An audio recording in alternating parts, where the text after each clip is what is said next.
الحب مش كلمتين حلوين بنضحك بيهم على القلوب، ولا هو كلام شات وتليفونات ليل ونهار، ولا حتى هدايا وفلوس. الحب أكبر وأعمق من كده بكتير.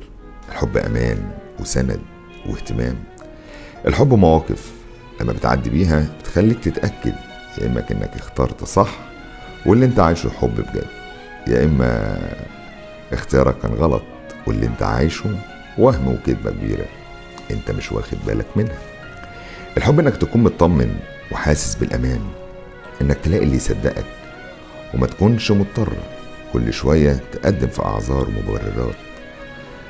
الحب احساس مفيش احلى ولا اجمل منه لما يكون مع الشخص الصح، انك تلاقي اللي يفهمك ويحس بيك من غير ما تتكلم، اللي يهون عليك ويتحملك في أسوأ ظروفك من غير ما يمل ولا يتعب، انك تتصرف بطبيعتك مع كل شيء وفي كل وقت، تتكلم من غير ما تخاف انك تتفهم غلط، تضحك من قلبك، تبكي وتعيش لحظات ضعفك من غير ما تتكسف منه ولا تكون خايف انه يستغل ضعفك ده.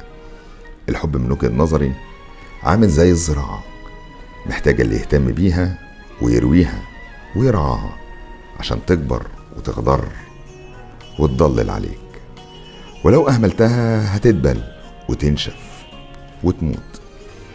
ربنا يرزقكم الحب الحقيقي الحلال، ويجعل من نصيبكم الناس الحلوة اللي في قلوبكم، اللي بتعرف تحب بجد وتحافظ بجد على العهد.